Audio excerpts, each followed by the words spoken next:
জানিয়ে দিব আমাদের হাতে থাকা সর্বশেষ গুরুত্বপূর্ণ আপডেট বাংলা সংবাদ। মোহাম্মদ ইউনূসের নেতৃত্বাধীন অন্তর্বর্তী সরকার ফেলে দেওয়ার চক্রান্ত করছেন। ইন্টারপোলের কাছে রেড কর্নার নোটিশ জারির আবেদন করতেই ইউনূসের গদি নিয়ে টানাটানি, হাসিনার বিরুদ্ধে বড় পদক্ষেপের আর্জি ঢাকার। এরপর জানিয়ে দিব দেশ জুড়ে আওয়ামী লীগের ঝটিকা মিছিল। ভোটের রাজনীতির মারপেস ও বিদেশিদের সহযোগিতায় খুব শীঘ্রই রাজনীতিতে প্রাসঙ্গিক হতে যাচ্ছে আওয়ামী লীগ। ফ্যাসিবাদ বিরোধী শক্তির মধ্যে ন্যূনতম বোঝাপড়া ছাড়া আওয়ামী লীগকে ফেরানো কেউ থামাতে পারবে না। আওয়ামী লীগ কোনো ছোট শক্তি নয়। যদি আওয়ামী লীগকে ছোট ভেবে ধাক্কা দেবেন না মনে করেন, তাহলে আওয়ামী লীগ সংগঠিত হয়ে এমন ধাক্কা দেবে তখন সকলেই পিষ্ট হয়ে যাবেন। সুতরাং বাঁচতে চাইলে ঐক্য, নইলে হবেন পিষ্ট। আওয়ামী লীগ ফিরতে পারলে রবে না কিছু অবশিষ্ট।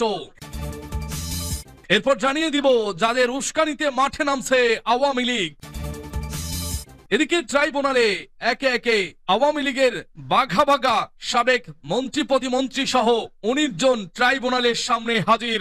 আর এ চাপেই মনে হয় ডক্টর ইউনূসের গদি এখন হারাবে। কোন দিকে যাবে বাংলাদেশের রাজনীতির উত্তাপ তা বলা এখন মুশকিল। দর্শক, এ নিয়ে থাকছে বিস্তারিত প্রতিবেদন। আরো জানিয়ে দিব আন্দোলনরত পলিটেকনিক শিক্ষার্থীদের মহাসমাবেশ আজ। সর্বশেষ থাকছে বিএনপি ও এনসিপির পাল্টাপাল্টি অভিযোগ প্রশাসন আসলেই কার পক্ষে, এবং এই নির্বাচন কার পক্ষ থেকেই নির্বাচনে লড়াইটা কার পক্ষে যাবে। দর্শক, জানিয়ে দিন আপনাদের মতামত কমেন্ট বক্সে কমেন্ট করে। আর জানিয়ে দিন আপনি কোন জেলা থেকে বা কোথা থেকে আমাদের সংবাদটি শুনছেন এবং দেখছেন। অনুরোধ থাকবে আপনি যদি আমাদের এই চ্যানেলটিতে নতুন হয়ে থাকেন তাহলে অবশ্যই চ্যানেলটি সাবস্ক্রাইব করে পরবর্তী আপডেট সংবাদ পেতে চোখ রাখুন আজকের বাংলা খবরে। এই মুহূর্তে পাওয়া গরম খবর, ইউনূসের গদি নিয়ে টানাটানি, হাসিনার বিরুদ্ধে বড় পদক্ষেপের আর্জি ঢাকার। পুলিশ আধিকারিক বলেন তদন্ত চলাকালীনই এই অভিযোগগুলি উঠে এসেছে। তার ভিত্তিতেই ইন্টারপোলের কাছে রেড কর্নার নোটিশ জারির আবেদন জানানো হয়েছে। আরো বিপাকে শেখ হাসিনা। দেশ ছাড়ার পর 200-রও বেশি মামলা দায়ের হয়েছে। এবার মোহাম্মদ ইউনূসের নেতৃত্বাধীন অন্তর্বর্তী সরকারের বিরুদ্ধে চক্রান্তের অভিযোগে শেখ হাসিনার বিরুদ্ধে রেড কর্নার নোটিশ ইস্যু করার আবেদন জানালো। হাসিনার পাশাপাশি আরো 11 জন আওয়ামী লীগ নেতার বিরুদ্ধে নোটিশ ইস্যুর আবেদন জানানো হয়েছে। জানা গিয়েছে শেখ হাসিনার বিরুদ্ধে বাংলাদেশে গৃহযুদ্ধ বাঁধাবার চেষ্টা করার অভিযোগ করা হয়েছে।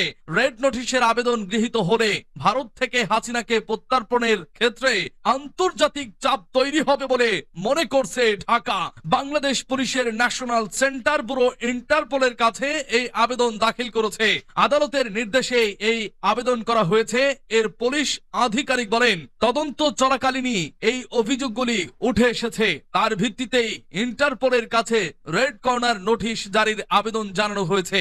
ইউনূস সরকারের দাবি দেশের বাইরে থেকেও শেখ হাসিনা ষড়যন্ত্র করছেন।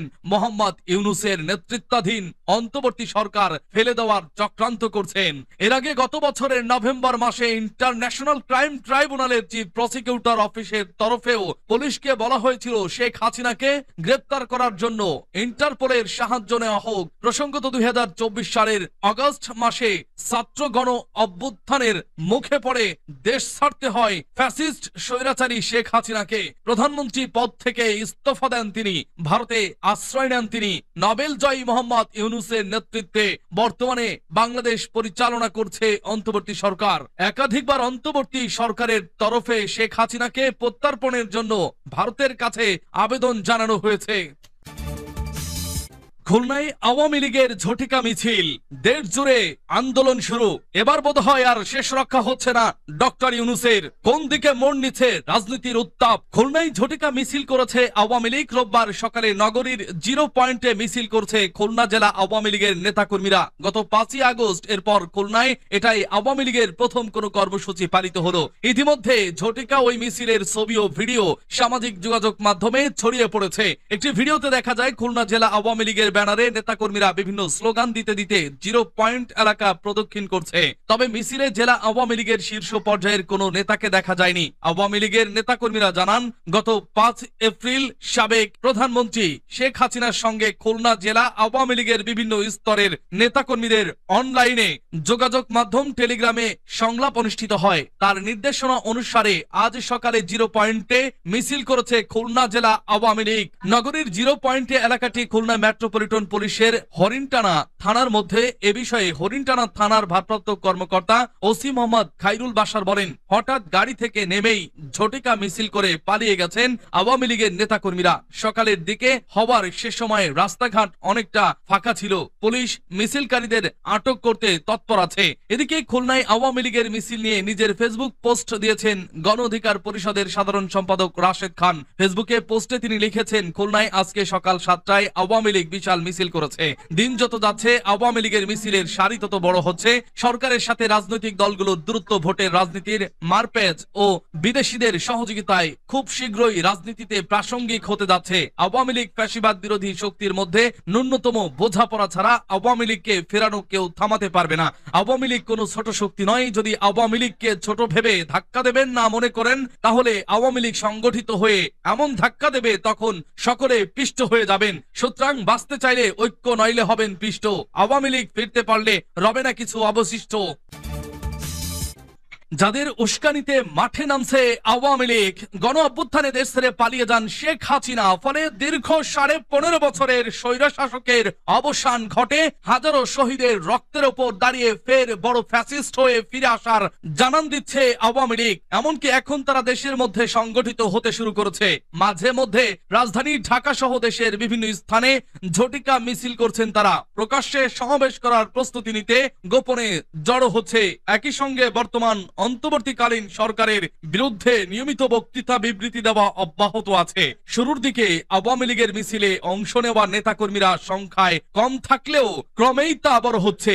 এদিকে ছাত্র জনতার নজিরবিহীন গণ অভ্যুত্থানের মুখে ক্ষমতাচ্যুত হওয়ার মাত্র 8 মাসের মাথায় আওয়ামী লীগের এই সক্রিয় হওয়া এবং ভয়ভীতি উপেক্ষা করে রাজপথে প্রকাশ্য ঝটিকা মিছিল করা নিয়ে নানান প্রশ্নের জন্ম দিয়েছে। কারা তাদের নেপথ্য থেকে মদত দিচ্ছে এবং কাদের আশ্রয় প্রশ্রয়ে দলটির নেতাকর্মীরা মাঠে নামছেন, সন্দেহের তীর পুলিশ ও সিভিল প্রশাসন ছাড়াও কয়েকটি রাজনৈতিক দলের দিকে বিশ্লেষকরা বলছেন, প্রশাসনের মধ্য থেকে সবুজ সংকেত না থাকলে এত বড় গণহত্যার পর দলটির মাঠে নামার কথা নয়। বিশেষ করে প্রশাসনের মধ্যে ঘাপটি মেরে থাকা আওয়ামী দোসররা কৌশলে সমর্থন ও উস্কানি দিচ্ছে। এছাড়া কেউ কেউ মনে করেন, রাজনীতিতে তৃতীয় বিকল্প শক্তি ঠেকাতে যারা ইনক্লুসিভ নির্বাচন করার শর্ত দেওয়া ছাড়াও নানাভাবে বয়ান তৈরি করছে, তাদের পর্দার আড়ালে সমর্থন দিচ্ছে রাজনৈতিক দলের কেউ কেউ। এমনকি আওয়ামী লীগকে সংসদে বিরোধী দল বানানোর গভীর চক্রান্ত চলছে। তারা মনে করেন, পর্দার আড়ালে দেশি বিদেশি চক্রের এমন ষড়যন্ত্রের রোডম্যাপ সফল হলেই ভবিষ্যতে জুলাই হত্যাকাণ্ডের বিচারও রাজনৈতিক মামলার খাদে আটকা পড়তে পারে। এবারে জানিয়ে দিব আওয়ামী লীগের জন্য দুঃখজনক সংবাদ। দলে দলে রন্ধে রন্ধে অপরাধ জড়িয়ে থাকা সন্ত্রাসী মন্ত্রী প্রতিমন্ত্রীরা এবার একে একে ধরা পড়ছে। একসাথে 19 জন ট্রাইব্যুনালে হাজির হলো। জুলাই আগস্টে বৈষম্য বিরোধী ছাত্র আন্দোলন চলাকালে গণহত্যার অভিযোগে গ্রেপ্তার সাবেক 12 মন্ত্রী প্রতিমন্ত্রী, সাবেক প্রধানমন্ত্রীর 2 উপদেষ্টা সহ 19 আসামিকে আন্তর্জাতিক অপরাধ ট্রাইব্যুনালে হাজির করা হয়েছে। রোববার সকাল 10টার পর কয়েকটি প্রিজন ভ্যানে করে তাদের একে একে ট্রাইব্যুনালে হাজির করা হয়। ট্রাইব্যুনালের চেয়ারম্যান বিচারপতি মোহাম্মদ গোলাম মর্তুজা মজুমদারের নেতৃত্বে 3 সদস্যের আন্তর্জাতিক অপরাধ ট্রাইব্যুনালের বিচারিক প্যানেলে এই বিষয়ে শুনানি হওয়ার কথা রয়েছে। ট্রাইব্যুনালের বাকি 2 সদস্য হলেন বিচারপতি মোহাম্মদ শফিউল আলম মাহমুদ ও বিচারপতি মোহাম্মদ মহিতুল হক এনাম চৌধুরী। হাজির হওয়া আসামিরা হলেন বিগত আওয়ামী লীগ সরকারের সাবেক মন্ত্রী দীপুমণি, শাহজাহান খান, জাসদ সভাপতি হাসানুল হক ইনু, আপিল বিভাগের সাবেক বিচারপতি AHM শামসুদ্দিন চৌধুরী মানিক, সাবেক প্রতিমন্ত্রী জুনায়েদ আহমেদ পলক, কামাল আহমেদ মজুমদার, সংসদ সদস্য সোলাইমান সেলিম, পুলিশের সাবেক IGP চৌধুরী আব্দুল্লাহ মামুন, সাবেক স্বরাষ্ট্র সচিব সচিব জাহাঙ্গীর আলম, গোলাম দস্তগীর গাজী, কামরুল ইসলাম, আমির হোসেন আমু, ওয়ার্কার্স পার্টির সভাপতি রাশেদ খান মেনন, ফারুক খান, আনিসুল হক, আব্দুর রাজ্জাক, তোফায়েল আহমেদ, সালমান এফ রহমান এবং এনটিএমসির সাবেক মহাপরিচালক জিয়াউল আহসান। এর আগে গত 18 ফেব্রুয়ারি, জুলাই, আগস্টে বৈষম্য বিরোধী ছাত্র আন্দোলন চলাকালে গণহত্যার অভিযোগে তাদেরকে হাজির করার জন্য আজকের দিন ধার্য করেন আন্তর্জাতিক অপরাধ ট্রাইব্যুনাল। আন্দোলনরত পলিটেকনিক শিক্ষার্থীদের মহাসমাবেশ আজ। 6 দফা দাবিতে রোববার সকাল 11টা থেকে সারা দেশের পলিটেকনিক ইনস্টিটিউটগুলোতে একযোগে শান্তিপূর্ণ জেলা ভিত্তিক সমাবেশ কর্মসূচি ঘোষণা করেছে কারিগরি ছাত্র আন্দোলন বাংলাদেশ। রোববার আগারগাঁও নতুন সড়কে পলিটেকনিক শিক্ষার্থীদের সমাবেশ অনুষ্ঠিত হবে। শনিবার রাত 10টার দিকে সংগঠনটির সেল সম্পাদক মোহাম্মদ সাব্বির আহমেদ স্বাক্ষরিত এক বিজ্ঞপ্তিতে এই কর্মসূচির ঘোষণা দেওয়া হয়। বিজ্ঞপ্তিতে বলা হয়, রোববার সকাল 11টা থেকে দেশের প্রতিটি জেলার পলিটেকনিক ইনস্টিটিউটে একযোগে শান্তিপূর্ণভাবে সমাবেশ অনুষ্ঠিত হবে। জনদুর্ভোগ সৃষ্টি না করে শিক্ষার্থীদের যৌক্তিক দাবি ও সমস্যাগুলো তুলে ধরাই এই কর্মসূচির মূল উদ্দেশ্য। বিজ্ঞপ্তিতে আরো জানানো হয়, ঢাকার জেলা সমাবেশ অনুষ্ঠিত হবে আগারগাঁওয়ের নতুন সড়কে মহিলা পলিটেকনিক ইনস্টিটিউটের সংলগ্ন এলাকায়। এর আগে বৃহস্পতিবার শিক্ষা মন্ত্রণালয়ের কারিগরি ও মাদ্রাসা শিক্ষা বিভাগের অতিরিক্ত সচিবের সঙ্গে এক বৈঠক অংশ নিলেও শিক্ষার্থীরা তাতে অসন্তোষ প্রকাশ করেন। এর আগে বুধবার সকাল 10টা থেকে সন্ধ্যা 6টা পর্যন্ত 6 দফা দাবিতে ঢাকার 7 রাস্তা মোড়ে সড়ক অবরোধ করেন সরকারি ও বেসরকারি পলিটেকনিক ইনস্টিটিউটের শিক্ষার্থীরা। বিএনপি এনসিপির পাল্টাপাল্টি অভিযোগ, প্রশাসন আসলেই কার পক্ষে? প্রশাসন বিএনপির পক্ষে কাজ করছে, এনসিপি নেতা নাহিদ ইসলামের এই বক্তব্যে পাল্টা অভিযোগ করেছে বিএনপি। দলটি বলেছে, প্রশাসনের সঙ্গে বৈষম্য বিরোধীদেরই সখ্যতা সবচেয়ে বেশি। খবর বিবিসি বাংলা। বিএনপি নেতারা নাহিদ ইসলামের বক্তব্যকে পলিটিক্যাল রেটরিক বা রাজনৈতিক বাগাড়ম্বর বলেও বর্ণনা করেছেন।